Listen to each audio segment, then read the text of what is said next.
ونعوذ بالله من شرور أنفسنا ومن سيئات أعمالنا من يهده الله فلا مضل له ومن يضلل فلا هادي له أشهد أن لا إله إلا الله وحده لا شريك له وأشهد أن محمدا عبده ورسوله اللهم صل وسلم على سيدنا حبيبنا وشفيعنا وزخرنا وقدوتنا محمد صلى الله عليه وسلم ومن دعا بدعوته إلى يوم الدين. قال رب اشرح لي صدري ويسر لي أمري واحلل عقدة من لساني يفقهوا قولي. أما بعد. Yang dihormati Tuan Pengurus Surau, Tuan Imam, Tuan Bilal, hari jatah kuasa dan pegawai surau dan Haji Fuad. Surau Haji Fuad, bukan Jalan Fuad, Jalan Inas. Yang dikasihi sidang jamaah hadirin dan hadirat yang dirahmati oleh Allah Subhanahu wa Ta'ala. Pertama-tamanya marilah sama-sama kita merafakkan kita kehadrat Allah Subhanahu wa Ta'ala di atas segala limpah rahmat dan nikmat yang Allah Subhanahu wa Ta'ala telah berikan kepada kita. Semoga kita tergolong di kalangan hamba-Nya yang bertakwa di sisi Allah Subhanahu wa Ta'ala.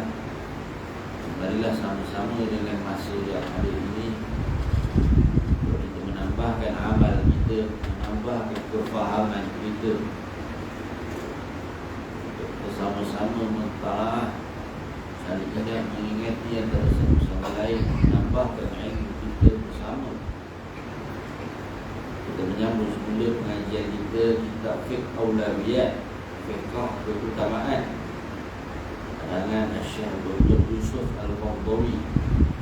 Semoga Allah Subhanahu wa Ta'ala mempermudahkan urusan kita, menurunkan kepada kita hamba-Nya yang mendapat petunjuk di atas jalannya. Kita ini pada setiap masa, pada setiap saat, kita minta kepada Allah Subhanahu wa Ta'ala supaya menaungi kita dan memberikan kita petunjuk. Kerana kita ini adalah hamba yang lemah.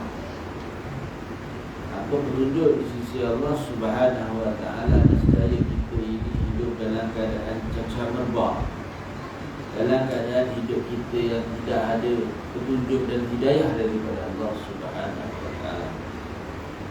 Dan dikatakan oleh para ulama, sekiranya kita hendakkan kepada jalan yang mendapat golongan orang yang mendapat petunjuk, sekiranya kita mahu menjadi orang yang mendapat golongan yang termasuk golongan yang mendapat petunjuk, maka salah satunya adalah dengan kita mencari ilmu. Mencari ilmu. Maka pada malam ini, pada saat ini kita sedang berada dalam halaqah, satu kumpulan untuk mencari ilmu, menambahkan ilmu kita bersama. Moga-moga kita tergolong di kalangan hamba Allah yang mendapat petunjuk di sisi Allah Subhanahu wa Ta'ala. Sebab itu Nabi ajar kita, fala takilni ila nafsi tarfata aini. Jangan ya Allah engkau biarkan aku sesat walaupun hanya tarfata aini, walaupun hanya sekelip mata. Kita minta pada Allah Subhanahu wa Ta'ala supaya kurniakan kita petunjuk. Jangan biarkan kita ini terabur-abur, walaupun sekelip mata terabur-abur. Jangan merabur, merabur lain. Ini terabur-abur. Bayangkan kalau kita dalam surau ini gelap gelita, tidak ada cahaya, ditutup lampu, kita pun cari dia, mana suis, mana pelak, kat mana kibangi, kat mana nak buka lampu. Kita terabur-abur sebab gelap gelita. Maka Nabi ajar pada kita, fala takilni ila nafsi tarfata aini. Wahai Allah, janganlah engkau biarkan kami dengan diri kami sendiri. Biarkan kita ni dalam diri kita ni sendiri. Biarkan nak buat benda tak ada petunjuk, ikut kepala otak kan, ikut suka hati sendiri. Jangan. Kita minta pada Allah Subhanahu Wa Taala, jangan biarkan kita ni dalam keadaan yang terabu-rabu. Walaupun tarfata ini, iaitu walaupun hanya barang seminit, sekeli mata saja, sekeli mata, tarfata ini, sekeli mata. Jadi kita, walaupun sekeli mata kita tidak mahu berada dalam kesesatan, kita nak berada dalam keadaan naungan Allah Subhanahu Wa Taala.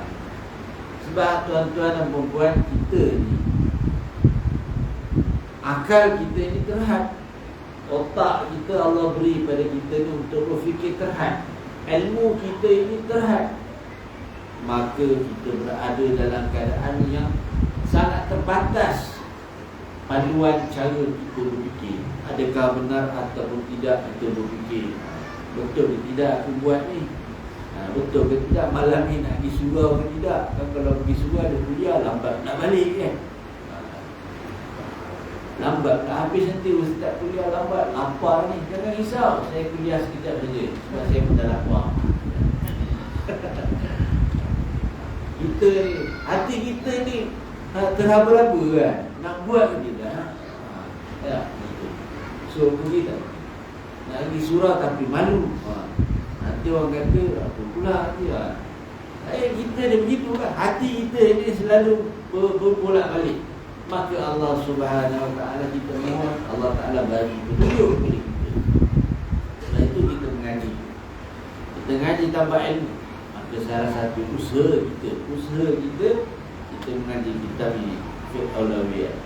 Maka kita masuk dalam bab yang ke-10 oleh Syekh Dr. Yusuf Al-Qaradawi. Dalam bab ini Fiqh Aulawiyat diterangkan di dalam ilmu Islam. Antara benda-benda yang telah terdapat dalam ilmu Islam sebenarnya bukan ilmu baru, bukan suatu benda yang baru dan pelik, tetapi benda itu dah sedia ada selama ini hukum hakamnya. Tetapi cuma kita saja yang terbatas tidak mengetahui berkaitan dengan fiqh keutamaan ini. Maka Syekh kata apa? Antara contohnya lah, orang-orang yang bertanya tentang seseorang yang membunuh lalat di dalam keadaan ihram. Ada situasi lah Syekh nak bagi tahu kan, situasi contoh cabang-cabang ilmu Fiqh Aulawiyat ini. Antaranya dalam situasi, dalam keadaan seseorang itu bertanya hukum membunuh lalat dalam keadaan sedang berihram, dalam menunaikan haji atau umrah. Maka di antara perhatian yang banyak diberikan oleh para ulama terdahulu dalam fiqh keutamaan ini ialah sebuah riwayat sahih yang datang daripada Abdullah bin Umar radhiyallahu anhu. Abdullah bin Umar, anak kepada Sayyidina Umar radhiyallahu anhu, melalui Abu Nu'aim Al-Asfahani rahimahullahu ta'ala an berkata, seseorang lelaki datang menghadap Abdullah bin Umar radhiyallahu anhu. Pada ketika itu aku sedang mendengar syarahannya. Maksudnya waktu itu Abdullah bin Umar ni anak Sayyidina Umar sedang menyampaikan tazkirah, syarahannya, kuliahnya. Anak orang hebat kan. Bapaknya adalah Amirul Mukminin Sayyidina Umar Al-Khattab. Sayyidina Umar Al-Khattab ni memegang gelaran Amirul Mukminin yang pertama. Walaupun sebelum itu pemerintah yang sebelum ni iaitu Sayyidina Abu Bakar, Sayyidina Abu Bakar Siddiq, pada waktu itu tidak memegang gelaran Amirul Mukminin. Kemudian pada zaman Sayyidina Umar menggantikan Sayyidina Abu Bakar, Sayyidina Umar memegang gelaran Amirul Mukminin, ketua bagi orang mukmin. Bukan ketua penyangak, bukan ketua penjahat, ketua bagi orang mukmin, Amirul Mukminin. Maka Abdullah bin Umar pada waktu itu sedang menyampaikan kuliahnya. Kemudian dia bertanya mengenai, kemudian seseorang itu tadi bertanya mengenai hukum seseorang yang membunuh nyamuk dalam keadaan berihram. Di dalam riwayat yang lain pula, dia bertanya tentang hukum seseorang yang membunuh lalat dalam keadaan berihram. Ibnu Umar radhiyallahu anhu balik bertanya kepadanya. Dia tanya balik pada orang tadi, saudara berasal dari negeri mana? Maka jawab orang tadi, dari negeri Iraq. Kemudian Ibnu Umar radhiyallahu anhu berkata kepada seluruh murid yang hadir di situ, kamu semua tengoklah orang ini. Dia bertanya tentang hukum darah lalat, sementara mereka membunuh cucu Rasul, telah membunuh cucu Rasulullah sallallahu alaihi wasallam. Maksudnya cucu Rasulullah sallallahu alaihi wasallam telah dibunuh tu bukanlah orang tu tadi yang bunuh, tapi maksudnya orang dia kan berasal dari Iraq. Jadi telah dibunuh oleh cucu Rasulullah tadi oleh penduduk Iraq. Penduduk Iraq lah. Menurut riwayat dalam peperangan Karbala. Karbala ni nama daerah Karbala, Iraq, tempat Iraq. Maka sesungguhnya aku mendengar Rasulullah sallallahu alaihi wasallam bersabda mafhumnya. Keduanya Al-Hasan dan Husain adalah cahaya mataku di dunia ini. Dalam riwayat lain, penduduk Iraq akan bertanya tentang darah lalat, walhal mereka telah membunuh cucu Rasulullah sallallahu alaihi wasallam. Dalam mentafsirkan hadis tersebut, berkata Imam Ibnu Hajar Al-Asqalani rahimahullahu taala an, Ibnu Umar radhiyallahu anhu mengungkapkan keadaan terkejut di atas ketelitian soalan penduduk Iraq itu tadi, yang bertanya tentang perkara yang sangat kecil, sementara mereka telah meremehkan perkara yang lebih besar pada waktu itu, yakni ini kisah pembunuhan cucu baginda Nabi sallallahu alaihi wasallam. Maka berkatalah Ibnu Battal rahimahullah ta'ala berkata, hadis tersebut mengajarkan kepada kita akan kewajipan mendahulukan dan mengutamakan perkara yang sangat penting atas selainnya dalam urusan agama. Kerana Ibnu Umar radhiyallahu anhu mengingkari pertanyaan orang tersebut tentang darah nyamuk ataupun lalat tadi. Ada setengah riwayat mengatakan dia bertanya tentang darah lalat, setengah riwayat yang lain mengatakan dia bertanya tentang darah nyamuk yang terkena pada kain ihram. Bila tapau nyamuk kan berdarah kain ihram, itu maksud soalan dia. Jadi macam mana hukumnya dia kata kan? Jadi sementara dia tidak segera bertaubat dari segala kejahatan yang telah dilakukannya bersama-sama dengan yang lain daripada penduduk Iraq dalam kejadian membunuh Sayyidina Al-Husain, iaitu cucu baginda Nabi sallallahu alaihi wasallam. Jadi nak tunjukkan begini, dalam keadaan situasi dia orang bertanya kepada Abdullah bin Umar tadi itu, bukanlah maksud Abdullah bin Umar ni nak mengkeji ataupun nak mengeluarkan sesuatu perkataan yang kasar kepada orang ataupun menyalahkan orang yang bertanya itu tadi. Namun beliau maksudkan adalah sikap kebanyakan orang dalam menghadapi suatu masalah. Mereka begitu memberikan tumpuan dan perhatian yang sangat besar terhadap perkara yang sangat remeh, sementara itu mereka meremehkan perkara yang lebih besar lagi. Maksudnya pada waktu itu kejadian baru saja berlaku kejadian pembunuhan cucu baginda Nabi sallallahu alaihi wasallam. Jadi datang mai penduduk Iraq itu tadi berjumpa dengan Sayyidina menghadiri majlis ilmu Abdullah bin Umar tadi, anak kepada Sayyidina Umar. Dalam keadaan dia sedang menyampaikan syarahan dia, kuliah dia gitu, tiba orang tu tadi bertanya tentang hukum mengenai kain ihram yang terkena darah daripada lalat ataupun nyamuk tu tadi. Setengah riwayat mengatakan nyamuk, setengah riwayat mengatakan lalat. Tapi nak bunuh lalat bukan senang tuan. Bunuh nyamuk boleh lagi. Mulut lalat, tampar punya tampar, lalat tertampar muka sendiri gitu aja. Kan senang. Kan senang mulut lalat. Jadi itu yang dimasukkan oleh Abdullah bin Umar. Tengok, dia boleh mengutamakan benda yang lebih kecil berbanding benda yang lebih besar. Sedangkan pada waktu itu kecoh kejadian pembunuhan cucu baginda Nabi sallallahu alaihi wasallam. Mengapa dia tidak bertanya apakah hukumnya membunuh cucu baginda Nabi sallallahu alaihi wasallam? Ada isu lebih besar. Tapi dia boleh fikir tanya tentang soalan yang lebih kecil lagi. Macam mana dia boleh teliti tentang hukum darah yang terkena kain ihram berbanding dia mengambil perhatian tentang cucu baginda Nabi sallallahu alaihi wasallam yang telah dibunuh di negeri Iraq tersebut. Dalam sejarah tuan, negeri Iraq yang banyak isu sampai sekarang banyak isu.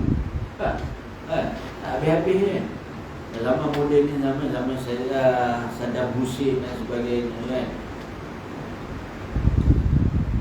Iraq ni sebuah negeri yang menjadi sebuah negara empayar Islam. Antaranya di Iraq ada Kufah, kota Kufah, kota Basra. Di sana dulu kota ini menjadi tamadun ilmu bagi umat Islam. Pada waktu itu kerajaan Islam sendiri pun pernah berpusat di Kufah dan Basra. Di Iraq pun ada dipanggil kota Babylon, kota yang terampung mata langit. Dia bukan terampung sebenarnya, dia atas bukit, macam dekat Cameron Highland tinggi, genting Highland ni. Nampak dari jauh bangunan tu tegak je kan, macam kat atas awan, atas langit. Jadi ada kota yang sangat hebat pada zaman itulah. Zaman sekarang buat kota besar ni tu orang tak heran. Zaman dulu buat kota hebat. Dinamakan kota Babylon dekat Iraq, atas bukit. Nampak dari jauh, nampak kota bangunan, celah-celah langit, awan, ada kampung-kampung sikit. Buat berasa hebat tu.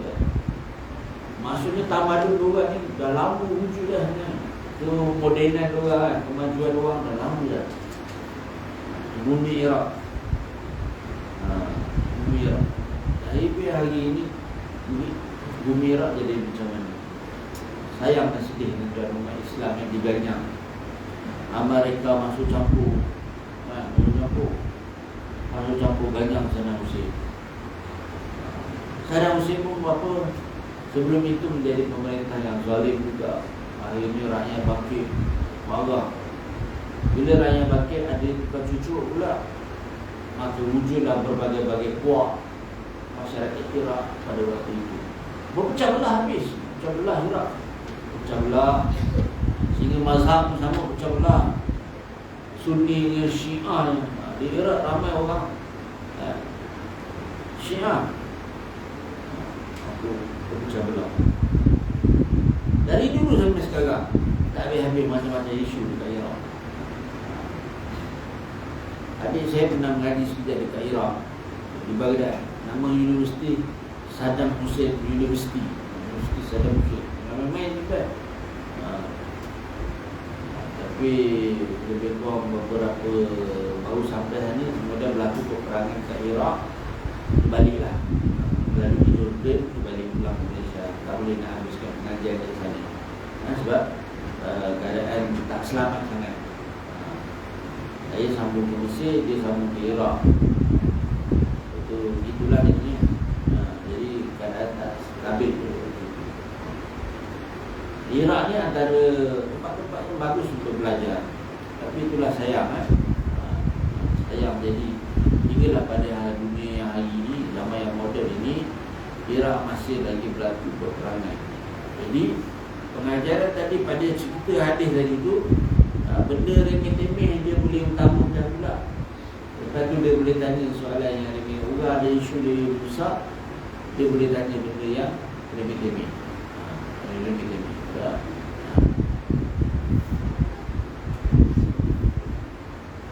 Antara contoh yang lain juga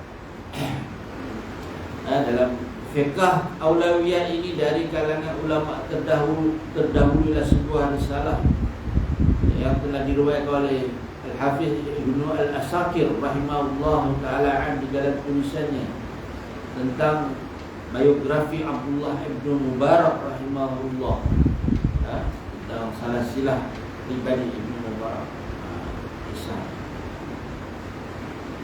Dikisahkannya yang katanya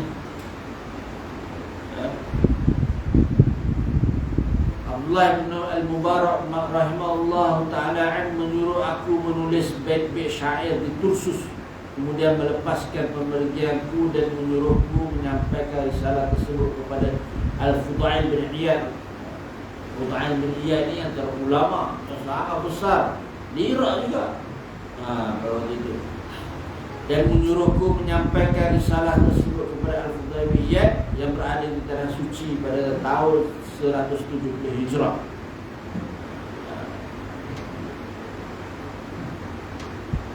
Kemudian Muhammad bin Ibrahim berkata risalah tersebut kemudian diserahkan kepada Fudail bin Iyad di Masjidil Haram.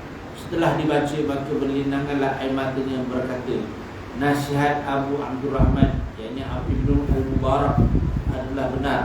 Beliau bertanya padaku, apakah saudara juga sebagai seorang yang merawikan hadis, seorang perawi hadis? Ya. Beliau berkata lagi, tulislah hadis ini sebagai hadiah kamu membawakan risalah Abu Abdurrahman, yakni Ibnu Mubarak. Kemudian aku disuruhnya menulis hadis ini. Kami riwayatkan dari Mansur Ibnu Al-Muqtadir daripada Abu Saleh dari Abu Hurairah radhiyallahu anhu berkata, seorang lelaki datang menghadap baginda Nabi Rasulullah sallallahu alaihi wasallam berkata, wahai Rasulullah, ajarkanlah kepadaku suatu amalan yang boleh menyamai pahala mujahidin di jalan Allah. Baginda kembali bertanya kepadanya, mampukah kamu solat terus menerus dan puasa terus menerus tidak putus-putus? Lelaki itu menjawab, wahai Rasulullah, diri saya ini sangat lemah dan tidak mampu melakukannya. Kemudian Rasulullah SAW menegaskan maksudnya, demi Allah yang jiwaku berada di tangannya, seandainya kamu mampu melakukan semua itu, kamu sama sekali tidak akan dapat menyamai pahala orang yang berjihad di jalan Allah Subhanahu wa ta'ala. Tahukah kamu bahawa jauhnya langkah-langkah kuda yang digunakan di jalan Allah diberikan ganjaran pahala baginya. Maksudnya di sini dalam hadis ini sudah disebutkan tentang mana satu yang lebih hendak diberikan keutamaan. Keutamaan dalam hadis Nabi sallallahu alaihi wasallam tadi. Kemudian ketika berlaku kerosakan akhlak, antara contoh yang lain apabila berlakunya masalah gejala sosial dalam masyarakat kita, mana satu yang lebih utama yang aulawiyat bagi kita, sama ada kita nak mencampuri urusan masyarakat ataupun nak melakukan uzlah, iaitu kita nak macam mengasingkan diri kita. Ini contoh-contoh. Sebab kita telah berada pada hujung kitab, maka Syekh sedang membawakan beberapa kesimpulan perkara yang menjadi perbincangan ulama terdahulu adalah apabila berlaku kerosakan akhlak, banyak fitnah dan maksiat bermaharajalela dalam sesuatu tempat, manakah yang lebih baik bagi seorang muslim itu bercampur dengan masyarakat sambil berusaha untuk memperbaiki mereka ataupun mengasingkan diri demi untuk menyelamatkan diri kita sendiri. Maka berkatalah golongan kaum sufi berpendapat, dalam keadaan seperti ini mereka mengambil pilihan kedua, iaitu untuk mengasingkan diri. Sedangkan kalangan ulama Rabbani Mujahidin yang mengikut petunjuk Rabbnya, iaitu Allah, mengikut petunjuk Tuhan, mengambil pilihan yang pertama, iaitu bercampur dengan masyarakat dengan menyampaikan dakwah. Pilihan yang pertama. Mereka lebih memilih cara hidup para Nabi dan Rasul yang diutus untuk hidup bercampur dengan masyarakat dengan tujuan untuk merubah keadaan mereka dengan usaha gigih dan penuh kesabaran. Jadi Nabi ni tuan-tuan, ada ke Nabi ni dihantar lepas tu nyuruh duduk dalam gua? Ada ke Nabi ni diutuskan oleh Allah Subhanahu wa ta'ala pergi menyuruh duduk dalam gua, duduk dalam rumah, relax, minum teh, minum teh tarik, tak ada buat benda, selapang, buat tengok hiburan. Tidak. Nabi pergi walaupun teruk mana masyarakat tu. Kita ingat bagaimana Nabi SAW pergi ke Taif. Penduduk Taif waktu tu pergi, kata, garang, enggan menerima dakwah Nabi SAW. Nabi masuk ke Taif. Apa yang kena pada Nabi? Dibaling dengan batu. Dahlah dibaling dengan batu, dibaling dengan tai unta ni, balik kena kat kepala Nabi, sehinggalah berdarah Nabi muka. Pada waktu itu malaikat tanya pada Nabi, malaikat tanya, jangan tanya pula macam mana malaikat WhatsApp tu, tak tahu dia ada lah kan. Malaikat tanya pada Nabi, Nabi, malaikat minta izin, kalau Nabi tak tahan, malaikat nak hempapkan, nak hancurkan, terbalikkan bumi Taif. Malaikat ni makhluk Allah yang taat. Tapi Nabi kata pun tak apa, mungkin hari ni dia tak terima dakwah aku Islam, akan datang mereka akan menerima ni kemudian. Apa? Nabi ni 8 ada. 8 ada juga. Agak-agak kalau lah Nabi ni kata pada malaikat, apa, teruskan kan, hukum azab kan, penduduk Taif sampai sekarang habis, terbalik bumi Taif. Tapi Nabi punya sabar juga. Nabi punya sabar. Nabi sampaikan juga dakwah. Tengok Nabi Nuh AS, beribu-ribu tahun menyampaikan dakwah, beratus-ratus tahun, umurnya pun panjang, tapi berapa orang dia terima dakwah Nabi Nuh? Tak sampai 100 orang. Sabar. Nabi Ibrahim pergi jumpa Namrud, raja yang sangat zalim.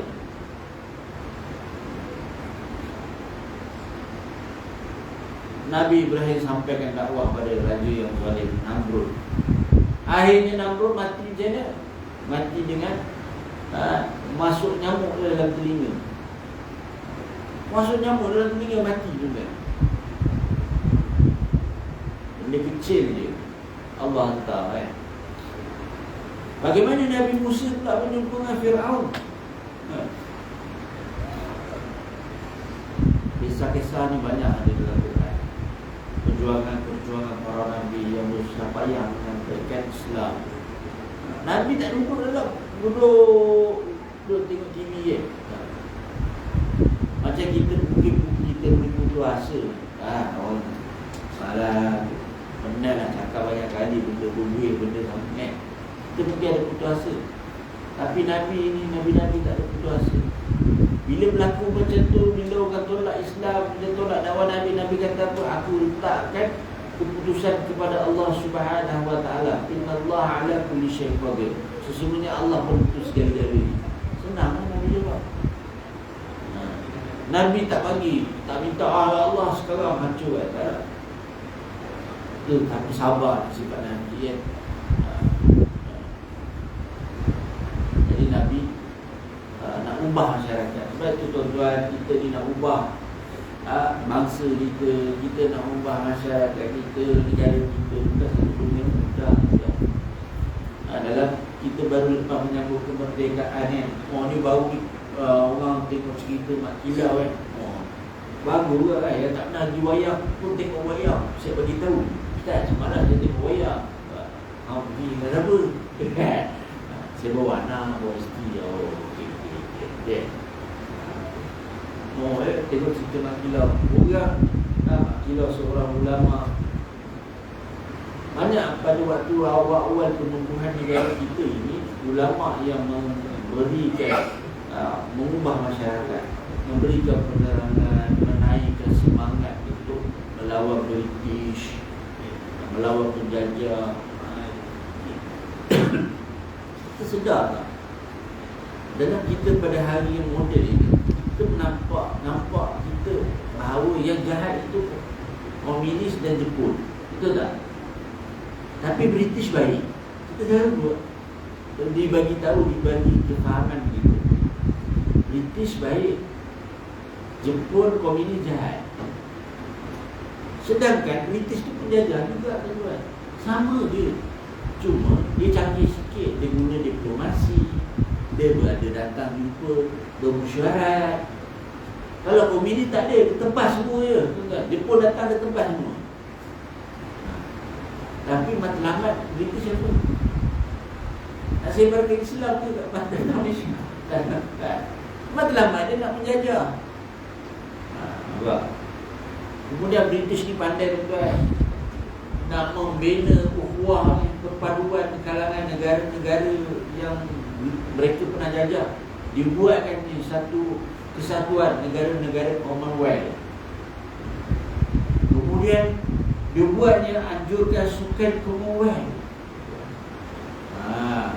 Jadi negara-negara ini ialah kan, tidak ada mengapa nak bersukan, tapi negara pandai British ni tuan-tuan, bijak betul. Padahal dia tu penjajah, tapi rakyat yang dia jajah itu tidak nampak dia sebagai penjajah. Senampak iriti ni datang bawa kemodenan, bawa kemajuan. Itu padahal matlamat British penjajah.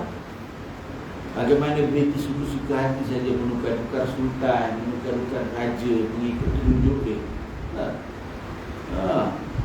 Jadi itu datang para ulama, bagi tahu pada masyarakat, mempertahankan negara satu jihad. Itu yang cerita dia tadi tu, mempertahankan negara, menyampaikan dakwah, bagi kefahaman. British datang-datang ke tempat kita, suka-suka mengenakan cukai-cukai dan sebagainya. Mana boleh orang asing datang negara orang, datang kenakan cukai, ya? Tapi mereka datang boleh buat itu. Tidak. Jadi orang-orang kita, nenek moyang kita yang dahulunya tidak bersetuju, maka diterangkan oleh ulama ini bercanggah, cukai British, cukai yang zalim dan sebagainya. Diterangkan, ini tugas ulama, tugas para nabi. Tugas para nabi, selain Nabi menyampaikan dakwah, Nabi juga akan berjumpa dengan pemimpin-pemimpin yang zalim.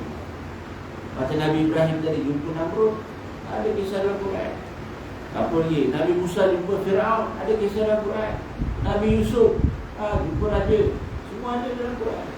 Nabi Sulaiman itu sama, jumpa dengan puteri Balqis, semua ada. Nabi Nuh pun ada juga. Macam-macam. Nabi Muhammad SAW jumpa raja, macam-macam raja. Raja Rom, Parsi, Raja Najasi, macam-macam. Ada dalam Nabi jumpa itu, ada yang boleh bersama dengan Islam tapi tak nak beriman. Islam ajar kita begini, dia nak kepada Islam, dia maksudnya dia nak kawan dengan kita, tapi dia tak nak beriman. Macam Raja Najasi, dia boleh support, sokong Nabi, bagi perlindungan kepada Nabi, tapi dia tak nak beriman.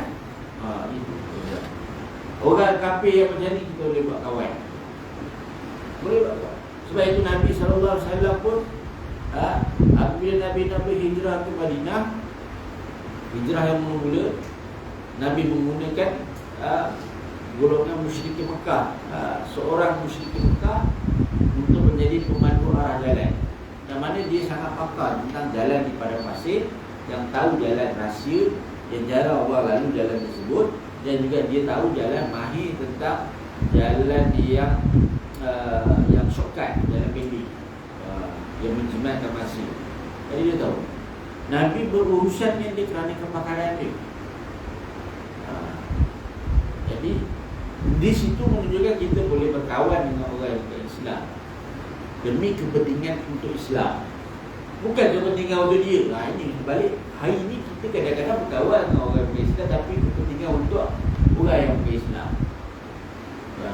Itu masih masalah kan? Kita buat konsert macam-macam. Baru ni konsert apa? Konsert apa nama, LGBT tu kan, lesbian, gay, transgender, buat di Kuala Lumpur kan. Jadi alhamdulillah ada bangkangan-bangkangan masyarakat yang mengambil perhatian. Jadi kita ni tuan-tuan, orang surau, orang masjid, jangan duduk kat rumah, mesti duduk campur dengan masyarakat. Surau buat program korban, datang. Surau buat gotong royong, datang. Surau buat kuliah, datang. Program-program masyarakat ni penting. Nabi tak mengasingkan diri dengan masyarakat. Nabi tak mengasingkan diri dengan masyarakat. Nabi macam biasa hidup Nabi. Nabi ajar menjadi qudwah hasanah, contoh pada kita. Ini yang Syekh nak bagi tahu tadi. Nabi pergi ziarah orang sakit. Pergi ziarah, pergi. Jumpa jiran, dengar jiran sakit, Nabi pergi. Kita jiran sakit orang, kita tak pergi. Ini dulu masalah ni, duduk sebelah rumahku, payah ni. Dendam tak habis. Sampai mati jiran tu pun dendam tak habis gitu kan. Nabi ziarah orang meninggal. Orang meninggal. Nabi pergi ziarah orang miskin. Orang susah Nabi ziarah. Kita ni kena aktif dalam masyarakat. Bukan kita nak jawatan, tidak. Tapi apa yang dibuat dalam masyarakat kita ni, keliling kita ni, kita dah terlibat sama. Program surau buat Maulidur Rasul, datang. Buat syura ke apa ke, buat dodol ke, datang. Ini mengasingkan diri. Macam mana? Lepas tu nanti janganlah orang surau kalau meninggal datang. Macam mana? Kita kena datang. Sebaik-baik tempat untuk kita bermasyarakat adalah di rumah Allah. Mulanya di rumah Allah. Di sinilah tempat rumah Allah. Kita sebaik-baik tempat kita bina. Betul ya? Kita bermesra, kita berkenalan, kita kenal. Sebab kita datang solat jemaah sama, program-program kita datang sama. Kita kena buat. Jadi yang nak dibagi tahu oleh Syekh di sini, kita kena terlibat dalam masyarakat berbanding kita mengasingkan diri kita beribadah sendiri. Ini yang Syekh beritahu. Ada setengah orang, saya malam dia tahu Ustaz, kata dia lah Ustaz, jika nak buat apa dengan saya, tak boleh tuan-tuan. Zikir-zikir juga tuan-tuan. Duduk ketika sejadah juga, solat-solat juga. Tapi kat sebelah rumah kalau ada maksiat, kena bagi tahu. Tak mampu cakap, tak mampu cegah, bagi tahu dengan pengurusi surau, ataupun nazir, ataupun bunga puasa, ataupun telefon, apa-apa jabatan kerajaan yang terlibat dan yang di bawah yang menguruskan perkara tersebut. Jangan kita jadi orang yang buka badar, buat nak tahu apa yang jadi dalam masyarakat. Tak boleh. Itu dia punya hal Ustaz. Kita malah nak campur. Tak boleh. Tak boleh. Kubur masing-masing. Tak boleh. Kubur masing-masing. Memang kubur masing-masing. Tapi besok tak tanamkan dia tu, besok boleh tak tanam sendiri. Tak boleh. Kena masyarakat yang tanamkan juga. Boleh semayang sendiri kan. Tok Imam juga nanti nak kena semayang kan, jenazah. Mandi kan juga tu. Nampak? Jadi sebab itu kita kena ambil berat masyarakat. Hari ni tuan-tuan, masalah kita gejala sosial banyak. Kita ambil berat ni bukan kita nak menyebut. Tidak. Kita mengambil berat ni kerana kita nak memastikan tidak ada perkara-perkara mungkar dalam masyarakat. Esok Allah azab sekali semua, benar kan? Hari ni anak-anak kita kan, lah saya pun ada anak juga kan, anak-anak yang sedang membesar kan. Tuan-tuan ada anak, tuan-tuan ada cucu kan. Hari ni masalah kan, WhatsApp macam kan. Hari ni budak sekolah ada satu jadul pun dah ada WhatsApp group dalam kelas kan. Kan. Mula-mula ditubuhkan grup kerana nak buat homework kan, kerja sekolah. Tapi lama-lama dah jadi sembang apa orang kata, borak-borak yang sia-sia, yang mengarut dah jadi. Budak-budak ni dah 2, dah 3 mencarut-carut dalam grup kan. Allah Akbar. Beza kan zaman kanak-kanak zaman dulu-dulu dengan zaman sekarang. Cabaran ni banyak. Jadi siapa yang nak betulkan masyarakat? Takkan suruh kucing pula kan? Takkan suruh malaikat pula. Malaikat tak duduk dalam kita ni. Apa? Makhluk Allah yang bernama Manusia lah. Kita lah. Masalah tu kita yang buat. Kita yang rasa, kita yang hidup dalam masalah tu. Kita lah yang kena selesaikan masalah tersebut. Itulah tugas kita jadi khalifah. Allah SWT suruh kita jadi khalifah di dunia, supaya kita uruskan bumi ni dengan apa yang telah Allah tetapkan. Nak uruskan anak kita, uruskan zuriat kita, uruskan masyarakat kita, jiran kita, siapa? Takkan nak suruh kucing lah kan? Manusia. Kita pergi sembahyang tentang ni solat jemaah, bagus lah. Tapi tetap dah fikir tak? Jika aku ni sebelah kiri kanan ni surau sekali pun takkan datang. Tanggungjawab siapa? Tanggungjawab kita. Lepas kita dah islah diri kita, dah baiki diri, kita ada tanggungjawab nak baiki orang lain pula. Tapi ikut kemampuan kita lah, ikut cara yang berhikmah lah. Datang-datang ketuk pintu dia, marah-marah dia, suruh pergi lah. Alamak bergaduh kan, tak tegur siapa. Tak jadi cara dia tu. Kita tunjuk contoh. Kalau ada majlis dia, kita datang. Dia pelan-pelan. Orang ni kalau kita nak ajak dia, mesti ada sebab yang boleh dia gembira dan boleh masuk dengan kita. Jadi jemaah surau kita mesra dengan masyarakat. Jadi barulah orang pun boleh masuk. Dulu lagi surau kan. Pertama makannya sedap. Orang yang buat teh tarik tu, kopi tariknya sedap. Banyak-banyak surau kopi tarik ke teh tarik saya datang ini paling sedap kan. Kalah kat Salam kalah kan. Saya cakap tuan ni hebat dia. Apa tu dia apa yang buat chef ni. Ya Allah. Tadi ya. Sudah. Tu. Air nanti tu kan. Saya ingat dulu masa saya budak-budak, saya ikut bapak saya pergi surau kan. Saya ingat ada satu wang. Lepas semayangnya Isyak kan. Dulu kuliah tak banyak tuan. Sekarang memang banyak kuliah surau kan. Dulu zaman dulu tuan, 20 tahun dulu, 30 tahun dulu. Islam ni orang kata apa, kuranglah kuliah-kuliah ni kan. Orang pada waktu tu pun baru nak imarah ke mana surau kan. Jadi orang tak kapan. Jadi saya ingat lagi waktu saya dulu, bila lepas Isyak dia mesti minum teh tarik ataupun kopi tu, wak tu yang buat tu. Sampai sekarang saya ingat, hidup lagi wak tu. Sekarang dia dah berniaga cendol di rumah. Dah maju sikit lah. Jadi orang ni nak datang surau, nak datang masjid, nak duduk dalam masyarakat ni, dia tak ada benda yang nak gembirakan dia tuan-tuan.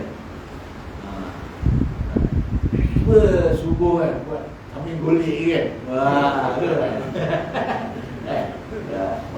Kita kongsi duit kan, kawan surau kan. Surau topak kan, subsidi boleh ada kan. Saya rasa ramai orang tak pernah muncul lagi. Kan. Sebab ada benda. Kita tarik dia dengan cara itu. Kalau kita tarik dia dengan cara kuliah ke apa, takut dia. Takut dia. Padahal tak ada apa kuliah ni tuan-tuan. Zaman dulu saya mengaji dulu, ustaz tanya depan-depan. Kalau tak bersih tuan-tuan, tanya depan-depan. Tak boleh jawab, kena maki tuan. Satu masjid dengar, malu tuan-tuan. Kau ni bodoh lah, macam-macam syekh maki dia anak murid tuan-tuan. Kat Malaysia tak ada macam tu. Ustaz kalau bagi itu lagi yang buat. Ustaz pula yang kena maki dulu kan. Padahal datang kuliah tak ada benda pun. Datang duduk saja tidur. Apa? Apa dapat pahala tuan-tuan? Dapat pahala. Masuk dapat pahala tuan-tuan. Tak ada masalah. Dengar kuliah tidur. Cari dinding. Kalau dekat Mesir tuan-tuan, ya Allah, dinding ni penuh tuan. Tengah hari kosong tuan-tuan. Rupanya Arab ni kita dia Melayu tuan-tuan. Melayu dia dinding lah. Arab penuh ni belakang dinding. Tengah nak dia langsung tuan-tuan. Lepas tu kaki bismillah.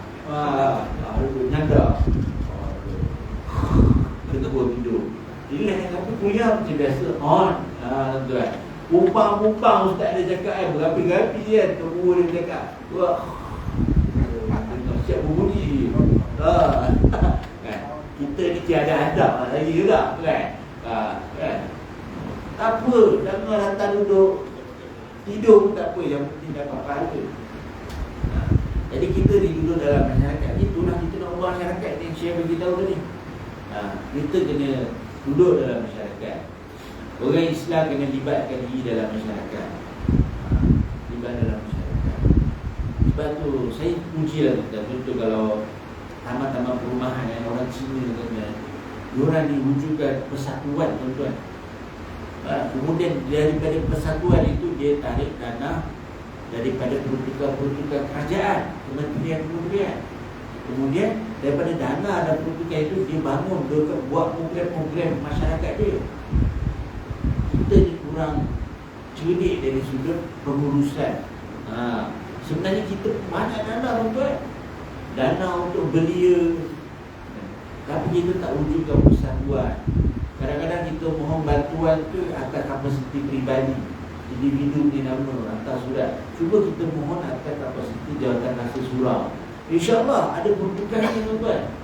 Peruntukan nak baiki parit ke, kata dah lah kan. Peruntukan nak tar jalan ke sikit ke kan. Nak tambah signboard besar sikit ni. Ada, tuan-tuan. Ada. Cuma kita kena terlibat dalam masyarakat lah. Terlibat dalam masyarakat. Ada masuk oleh Syekh tadi ya. Itu apa tadi? Hadis tadi ya. Baginda Rasulullah SAW bersabda daripada Ibn Umar, Abdullah bin Umar, mafhumnya seorang mukmin yang bercampur dengan masyarakat dan bersabar menghadapi gangguan dan kerenah masyarakat adalah lebih baik daripada yang tidak bercampur dengan masyarakat dan tidak sabar dengan gangguan dan kerenah mereka. Ni Nabi bagi tahu ni dalam hadis. Hadis ini diriwayatkan oleh Imam Ahmad bin Hanbal dan Imam Al-Bukhari dalam kitab Al-Adab Al-Mufrad. Nabi pesan pada orang mukmin duduk campur dalam masyarakat. Tapi kita ni jangan kacau tepi kain orang. Ini masalahnya ni. Ini masalah ni. Hingga kita tak ambil berat masyarakat kita, diri tetangga kita. Sedangkan Islam pesan ambil berat bercampur dengan masyarakat. Dan Nabi kata apa? Dan hendaklah kamu bersabar dengan kerenah masalah masyarakat. Sabarlah. Bila dah bercampur kan.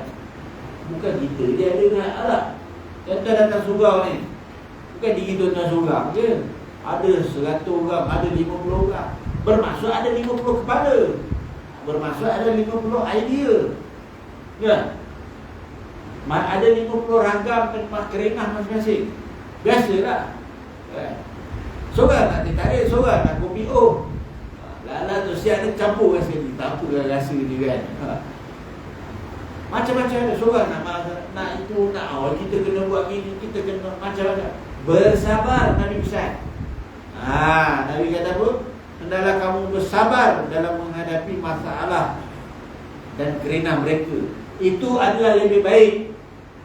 Lebih baik bersabar daripada tidak bercampur dengan mereka dan tidak sabar dengan masalah-masalah mereka. Itu lebih baik. Memanglah kalau kita ni nak fikir hidup diri kita, ada rumah je lah, waktu fikir orang tu tengok TV kita fikir dunia kita main dengan anak, main dengan cucu. Tak boleh, tuan-tuan. Tak boleh. Nabi suruh kita duduk dalam masyarakat, terlibatkan diri dengan program masyarakat, datang surau, datang masjid. Memang duduk dalam masyarakat ni pening kepala sebab banyak masyarakat, ramai orang manusia. Selagi ada manusia, selagi tu pening kepala. Sebab tu ada jual Panadol, Activas. Sebab dia tahu manusia ni akan pening kepala. Macam-macam ragam. Jadi kita sabarlah.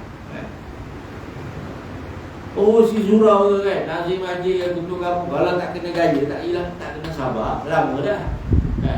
Dah lah jadi pengurusi surau, tak dapat allowance dah, beribu-ribu dah. Baik, aku tak payah jadi je. Tapi sabar tu kan, sabar. Jadi siap sama kan. Lainlah kalau allowance 5,000 kan, 3,000 kan. 2,000 pun cukup lah. Hebat lah 1,000. Ini tak tahu berapa lah kan. Lepas tu macam-macam pula kitab. Lepas tu dah minum, dah makan, pinggan tak basuh. Nyigap. Nyigap. Itulah masyarakat. Dia orang pening kepala. Kan? Lepas makan tak basuh pinggan, tinggal gitu kan. Siap sorang-sorang. Sampai pukul 10 dah. Ustaz dah balik, orang lain dah balik, dia sorang-sorang. Basuh, kemas, lap lagi. Oh dah makan kenyang lah, tu sorang. Balik rumah, untuk siap cerita dengan bini. Pak, tadi saya tegur lah abang, tak patut lah diorang tinggal bersorang di kemas kan. Kecil je dah 10 tahun jadi siap ni. Sabarlah bang. Buat macam mana? Dah macam itu masyarakat kita. Abang. Memang penat tu kan. Penat. Macam-macam masalah. Bapak saya dulu pernah jadi nazir tuan-tuan. Orang mati je cukup lah tuan-tuan. Ada kat mana-mana telefon. Ni urus dia ni. Nanti satu hari ada berapa orang macam Meru ni penduduk sini padat kan. Kita kalau duduk Sabah, Sarawak mungkin penduduk ada tu ada satu kampung 10 buah rumah. Ini penduduk padat. Berapa puluh ribu rumah. Jadi masalah. Telefon, tekanan ni kan. Orang datang rumah minta cok ada habis. Tahu bismillah nak makan. Telefon berbunyi pula. Nak datang, nak minta cok, nak nikah. Nak datang, nak minta cok, nak mohon zakat. Sekali datang, gelang ni penuh emas, mohon zakat. Tak kisah benar tuan-tuan. Dia cuba nak tipu kan. Datang rumah, minta rumah zakat. Tapi datang rumah, Astro ada, wifi ada. Maknanya dia boleh bayar Astro. Sebulan bila dikatnya 100.5. Internet wifi sebulan bayar berapa? 100. Dah 200.5. Jadi kalau nak mohon zakat, kalau rumah ada Astro, suruh kan. Nanti zakat tanya, Astro mampu bayar? Betul. Memang masyarakat pening tuan-tuan. Pening tuan-tuan, pening. Macam-macam hal. Lepas tu kita ni nak tolong dia tuan-tuan. Dia pula marah kita. Dia pula sekolah kita. Macam-macam. Ini yang tuan-tuan kalau terlibat dalam kerja-kerja kebajikan kan, macam sini kan, Meru, banjir selalu kan. Panjang, semata. Kita tolong bagikan dia nasi bungkus. Dah masak, bagikan dia sedekah, ada nasi kan. Tanya, nasi ayam ke? Nasi kerabu tak ada ke? Nasi berani tak ada ke? Orang kau banyak berlebih kan. Memanglah masyarakat tu nama manusia tak pening kepala Tapi Nabi pesan dalam hadis ni. Kitab Adab Al-Mufrad. Adab Al-Mufrad ni kisah hadis-hadis yang diriwayatkan oleh Imam Bukhari yang mengumpulkan tentang hadis-hadis berkaitan dengan adab. Adab kepribadian manusia dan sebagainya. Nabi kata apa? Sabar. Duduk dalam masyarakat sabar itu lebih baik daripada kamu tak bercampur dalam masyarakat.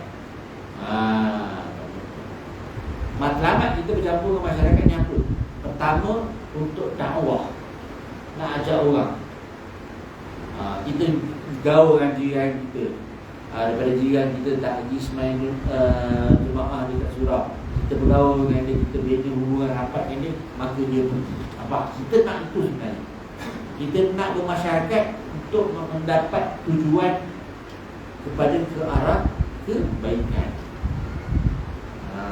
bukannya kepada ke arah maksiat. Jangan pula kita lepas ni pula dia buat masyarakat kita buat konsert mengagur karaoke nak kita tak kerja pergi dengan dia nak pergi bercampur masyarakat.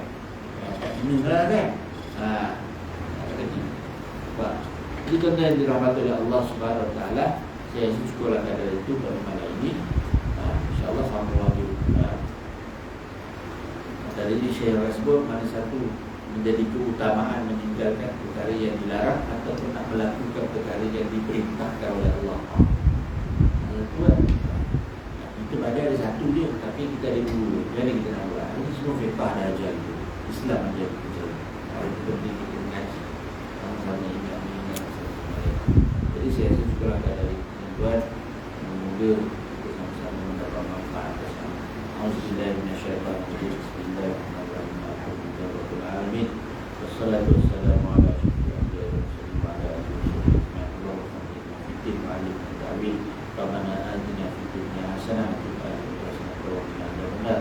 اللهم اجعلنا جميعا مرحوما وتفرقنا من بعد تفرقا معصوما ولا تجعل فينا ولا أمنا ولا معنا شقيا ولا محروما صلى الله على سيدنا محمد وعلى آله وصحبه وسلم والحمد لله رب العالمين.